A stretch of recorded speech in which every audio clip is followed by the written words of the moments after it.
can you see me now? We got video? I can see. Okay. All right. So we're going to carry on as we are. Anybody, again, who doesn't see us live on Facebook can watch the replay, because the video will be on Facebook of the town hall. So most people will catch it on the replay anyway. So I think we can just carry on.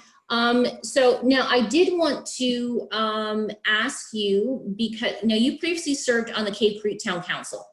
Correct. This isn't your first time in public office. So I was just wondering, what is it about this role that attracted you, and what do you feel you can bring to the role? Well, originally, this is, I'm going to go back a year. I didn't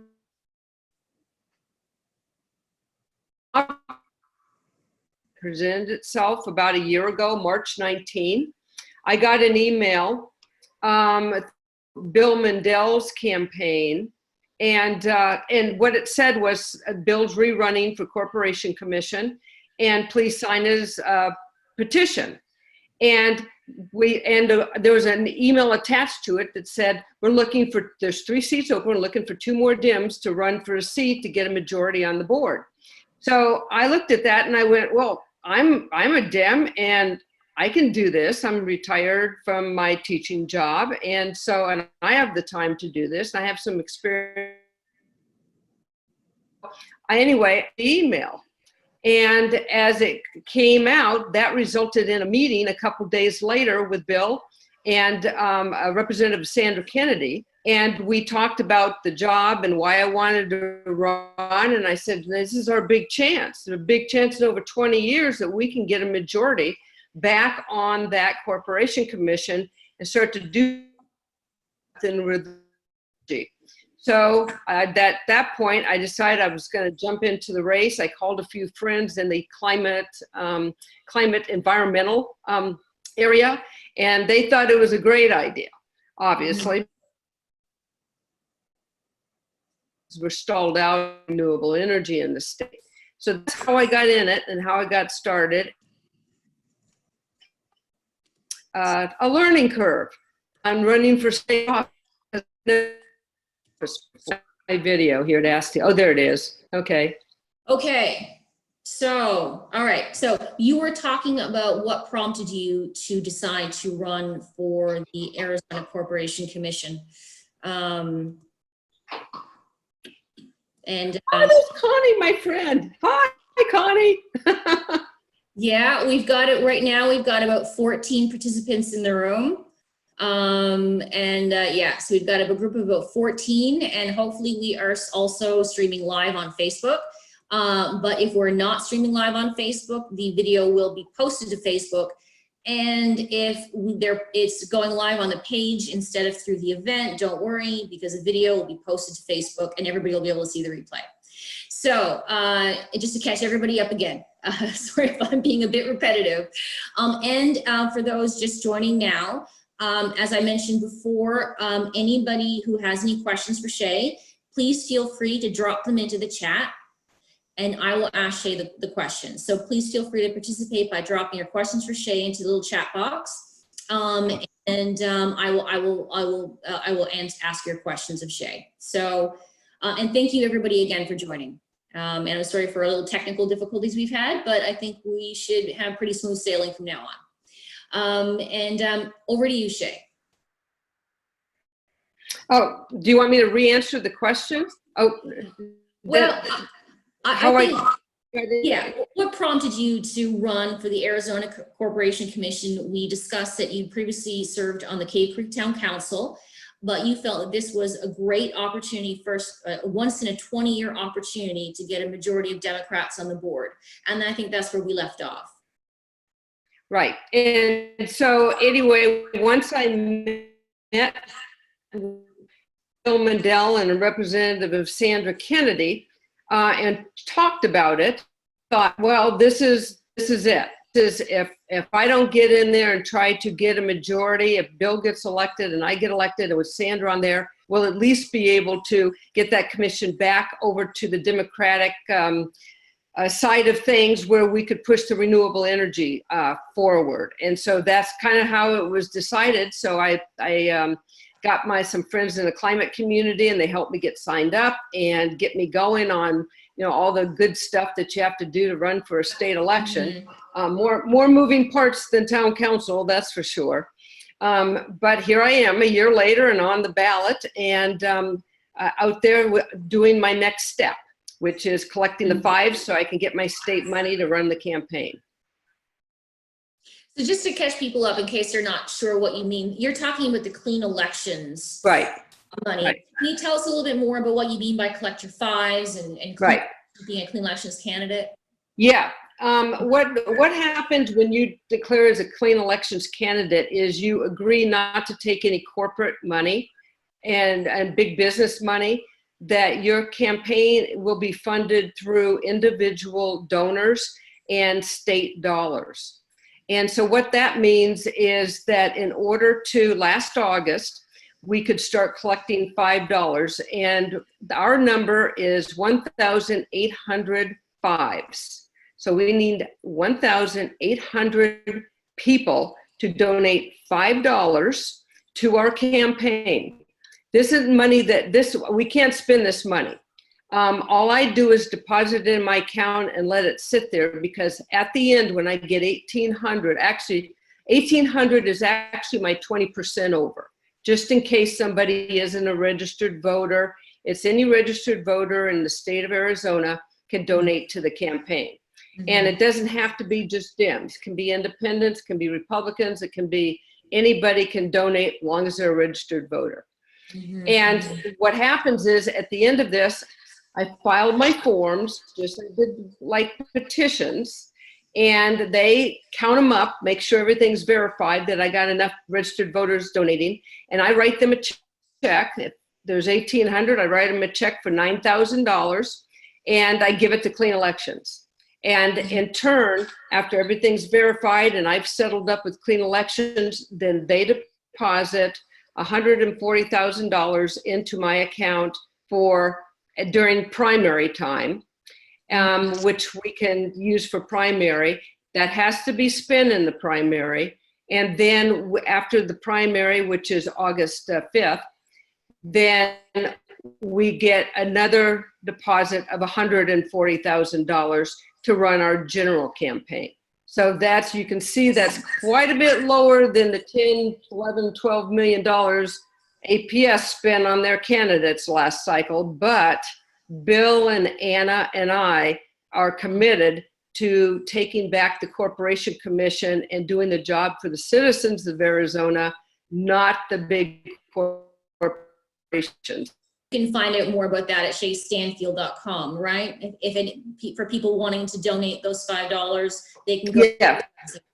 Okay. And let me explain the donation process too, because we also can collect seed money. Seed money for the last year. And seed money, petitions to print, to pay our gas, to drive around the state when we were driving around the state.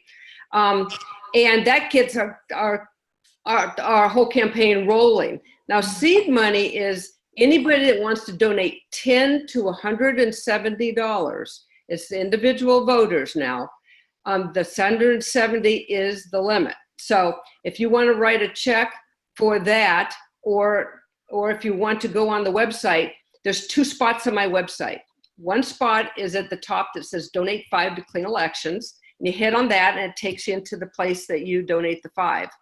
And if you would like to donate more, 50, 25, 170, whatever that is, you go down at the bottom of the home page, it says donate, just says donate. That's seed money. And then that's where you donate the up to $170 per person.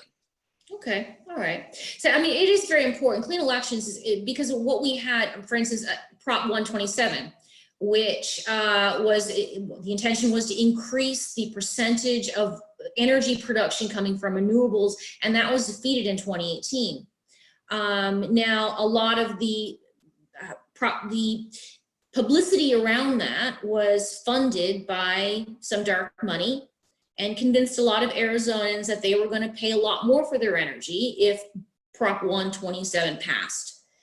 Now, we've actually recently had APS asking for another tariff increase at the end of 2019, even though the voters were told that, hey, if you don't vote for Prop 127, your energy prices aren't going to go up. Well, they appear to want to have more money.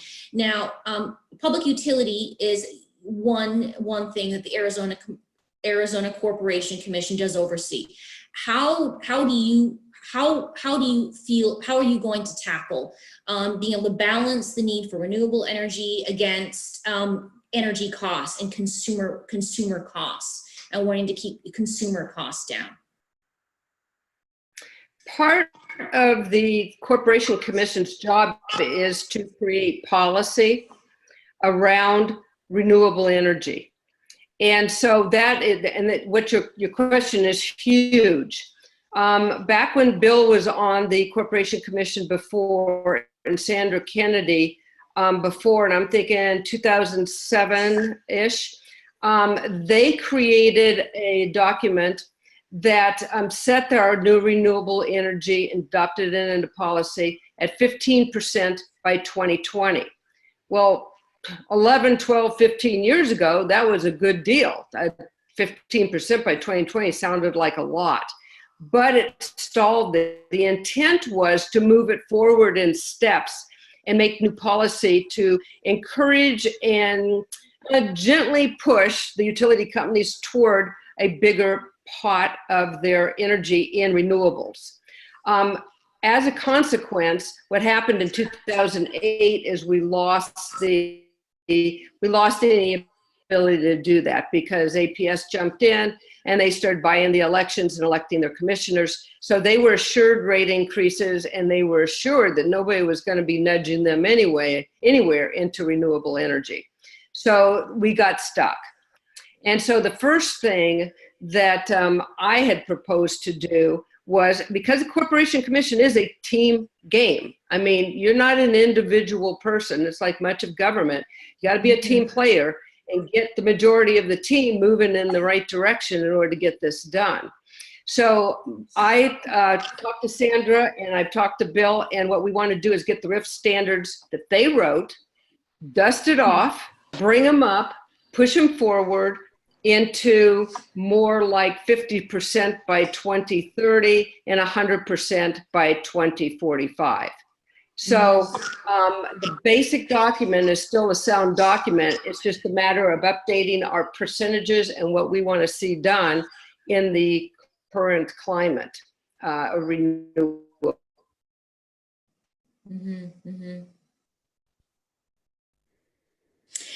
So now how have things changed in terms of, obviously, coronavirus?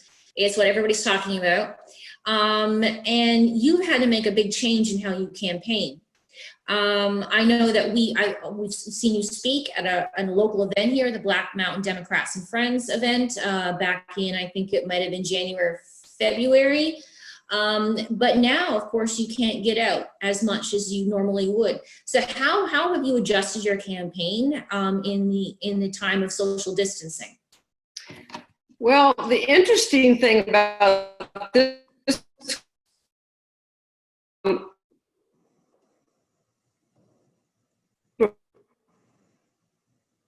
and hit the road at that point. I contacted all the county chairs, all the LD chairs, and as many clubs as I could find at that point. And I started traveling last spring and last summer and through the fall. So I covered as much territory as I could when I could do that, collecting signatures, meeting people that could help, and networking with groups. And so by the time we got the shutdown, in March, basically middle of March, obviously my full calendar went blank and overnight.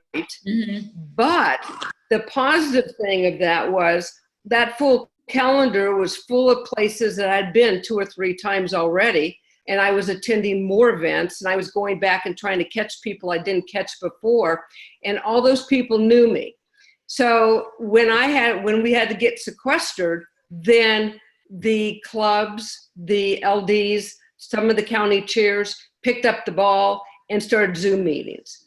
And so pretty much I'm not going to say everybody has done that, but quite a few of the clubs and organizations, I'm on Zoom meetings 2 or 3 a day now because they're meeting their meeting schedule, but they're doing it just a different way, which is huge. But it keeps the word out there. We still catch the new people.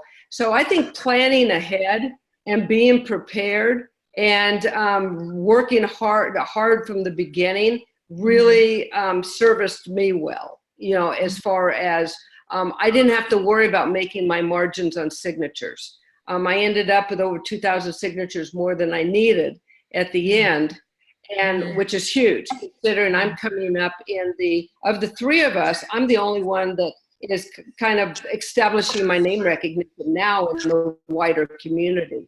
Anna and Bill have been in politics for a while now, and so a lot of people know them. So my challenge is just getting the name out there. Yeah, because you're very well known in Cave Creek, and you have a long history here, but of course this is a statewide race. Right. So people need to know you in Tucson as not just up here. Yeah. The good thing about it is with my environmental groups, with environmental work I've done for 40 years, you know a few people in Tucson that are in the climate movement and in the environmental movement, and like working on Sabino Canyon issues, working on McDowell Mountain issues, working on Spur Cross issues, and even working on conservation Fort Williams and outside of Flagstaff. I've done as much over the years. Like I said, I have point people in all those areas that I have been able to stay in contact with over the years because we get involved in different projects as they come up. Now, do you have any advice for anybody? And you obviously you're focused on your own campaign, but with a history of running for public office, and now you're doing it again. Do you have any advice for somebody who is considering running for public office? Like, what advice would you give to somebody just thinking about making their first run? Oh boy. As a first run, I would start with where you live, getting like town councils, school board elections, maybe magistrates, justice of the peace, because if you've lived in an area a while, you already have the name recognition and you can build on that. And those people have friends, so it helps to build on that. The other thing is to run for an office I think that you have some passion for or experience in. As far as the Corporation Commission, I have the legislative experience in the town council. I was on Board of Adjustment for a number of years, and which is a quasi-judicial board in towns and cities around zoning issues. So I have that foundation and background. And then of course the environmental issues. And the Corporation Commission is nothing if it isn't an environmental, that's where the environment lives, is the fourth arm of Arizona government, and that's the Corporation Commission. And so it was a natural fit, for doing that, although it was a huge leap. Running for state offices, always a huge leap. It's like running for governor or secretary of state or something like that. It's huge. But the good thing is you meet a lot of great people, and you network, and you get out there and you get to travel the state, and which I absolutely love. I've traveled the state all my life, so I love that. You touched on a bit the scope of the Arizona Corporation Commission. You said it's the heart of the environmental policy. But what other, now the scope of the Arizona Corporation Commission is probably not even well understood for most Arizonans. They associate with APS, they associate with public utilities, but of course it actually has a broader scope than that. Right. Can you talk a bit more about other aspects of Arizonans' lives that the corporation touches? Well, it started out, the Corporation Commission historically was incorporated in the Constitutional Congress way back, in statehood, when we had to create a constitution.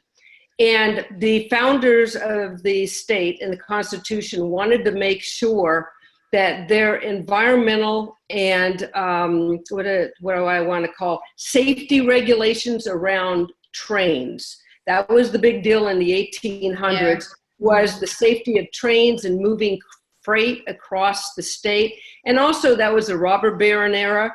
And so there was a lot of advantage taken by monopolies, entities about how they took land and how they built the railroads and that kind of thing. And so Arizona just decided that they didn't want to leave that responsibility to the lawmakers, because they felt in the long run, the lawmakers may not always be on the up and up when it came to those issues. So they created in Article 15 of the Constitution, the fourth arm of government. Since then, it expanded into, it was three commissioners in those days. And it expanded as we expanded, as oil pipelines came into the state, as natural gas pipelines came into the state. The commission took that on, safety regulations and working with the federal government on the safety of moving those products across the state. As the securities markets and the banking markets, all of us have some kind of money market or maybe retirement accounts, and that the commission oversees all the licensing of the people, the brokers that sell those products, and also those products to keep us safe as far as our incomes and our retirement and over our lives. The other thing it does is it oversees all foreign and domestic business in the state of Arizona. So those of you that are out there in your own businesses or shop in businesses, know that you have to file with the Arizona Corporation Commission. You have to file your papers every year and your budgets every year and everything just to run your business. So they oversee the bad actors in that area as well. So the Corporation Commission, I'm going to steal a line from Bill, because he says it so well. If you turn on lights, flush toilets, cook with gas, ride on the streets, buy a car, ride in cars, anything that you do, go to the bank, write checks, move your money around, the Corporation Commission is in your life in a big way. And if you have trouble in any of those areas, the Corporation Commission is the first place you go. And then they also have power to enforce. They can subpoena companies, they can do investigations, and they can bring charges with either the county attorneys or the state's attorneys. So they're huge at keeping us stable in Arizona. Now, because we've mentioned Bill Mondale a few times, and I think Anna as well. Yeah, Anna Tovar. Yeah, and now coming up on the election, there are 3 open seats, and we've got 3 Democrats. Right. I think everybody going to be on the ballot. I think we're 99% sure we're going to have 3 in the ballot. Yeah. We all 3 are on the ballot. Okay, good. Yeah, and we don't have a primary. Because the 3 of us made it on the ballot, and there are 3 seats open. So we're lucky in that respect. Yeah, so and it's a nonpartisan race. So you aren't indicated by being a D or an R on the ballot. There's no indication of that. Just your names appear on the ballot, correct? No, it is a partisan race. The Corporation Commission, when you get your ballot, depending on what happens on the Republican side of things and their challenges to their signatures, when you get your ballot, you'll have 3 Democrats running, and you'll have, say, three Republicans running, and the instructions will be vote for 3. So you can vote for 3 Dems or 3 Republicans, or you can mix and match if that's what you want to do. So technically, you're not competing with Bill and Anna. You're not competing with Bill and Anna. There are 3 Democrats. No. Yeah. Okay. Yeah, because there's 3 seats and there's 3 of us. So no, we aren't competing amongst ourselves. Okay. Now, is there a good resource for keeping on top of what's going on at the Arizona Corporation Commission? If you're interested in finding out what they're doing or how to stay on top of things that are coming in front of the board for decisions, what's the best source of information in your opinion? The Corporation Commission. They live stream all their meetings and their hearings. And so you can go on and you can either go through their website. That's probably the best way to go through it because they have an archive. So if you want to go through and you say you want to watch part of a hearing or part of a meeting, you can tap on that. And actually the way I attend meetings, even before our lockdown, I watch live streams and I keep up that way. And then also their meeting notes and their resolutions and things they're doing are also listed on their website. One of their goals or missions is to be open, transparent, and work for the Arizona citizen, Arizonans. So just not too much digging, you can find out what's going on. It's a pretty usable website. And fortunately, when Sandra Kennedy got on for the first time a number of years ago, that was one of her goals because they weren't live streaming, they weren't doing all that stuff. So in her first terms on there, that's what she kind of put down the priority to do, is so that anybody can watch what's going on. Can you just to kind of how if people want to support you or people want to help you make it into, help you get elected, and they want to support you or even just find out more information about you, what do you think? What should be their next step? What is it? How could people support you at this point in your journey to November?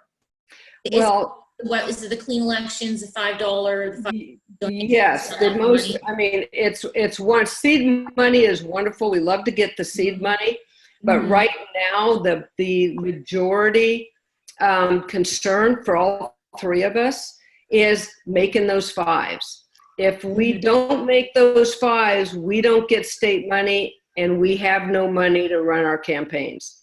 So. That doesn't mean we won't be on the ballot. We'll still be on the ballot. We just won't have any money to buy signs, radio time, or do any campaigning because it takes lots of money. And even if we get our money, our budgets are $280,000 roughly against millions. I'm not sure how whoever runs on the Republican side, how they're going to be funded yet. That dust hasn't settled right now. But the point is as far as we go, because we're doing individuals, and with so many people out of work and so many people furloughed and waiting to go back to work, that's why we're glad we're running clean, because we think that anybody, it gives the most people the opportunity to participate in the election by giving the $5. And that together we get to the bigger goal of the campaign funds from the state. Yeah. Well, I don't know if anybody has any questions for Shea. Anybody who's participating in the Zoom meeting, you can drop them in the chat if you can think of one.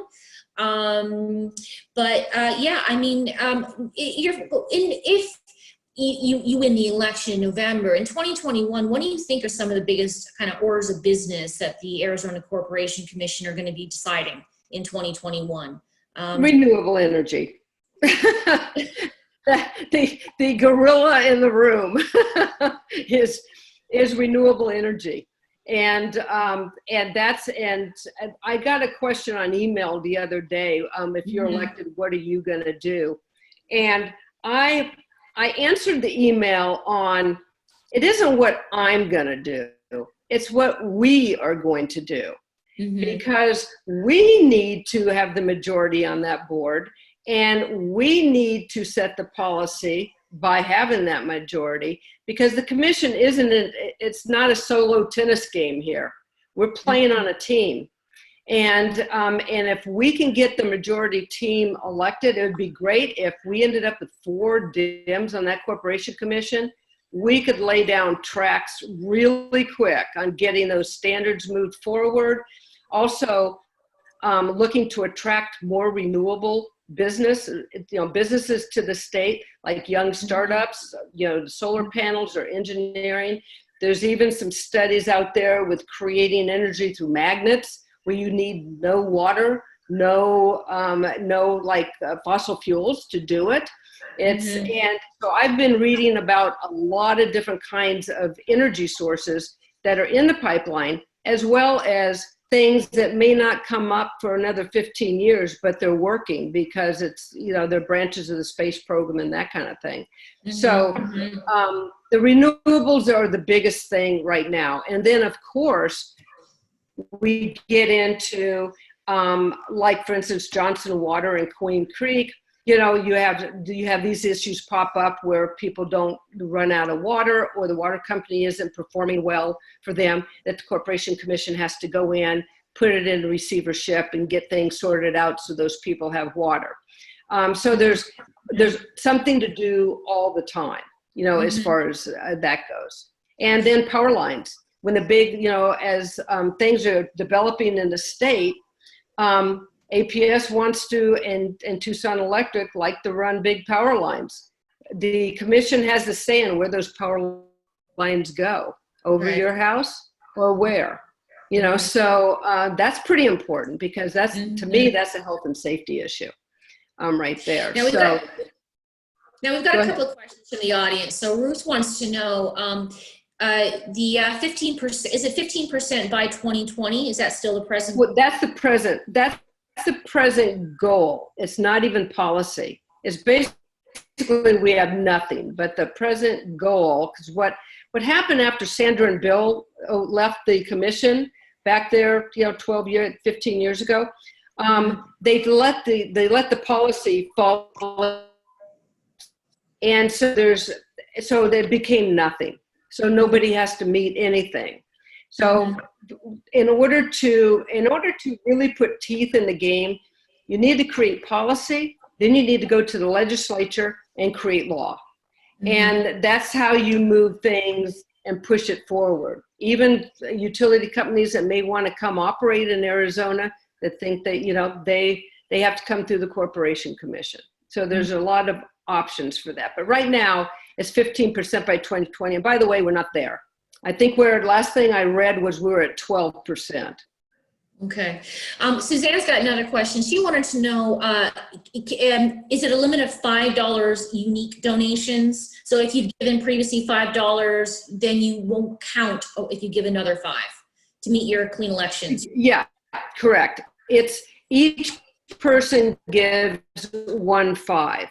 So once, because you have to, if you go online, you fill out your information online and you donate your $5 there. If you do the paper form and you mail it to me, then you only $1.5 per form. For instance, if you're a married couple or you're in a partner relationship and you each want to donate $5, you both have to fill out a form. You can write a check for $10 to cover the two of you, but you still have to fill out individual forms because it's 1,800 individual voters.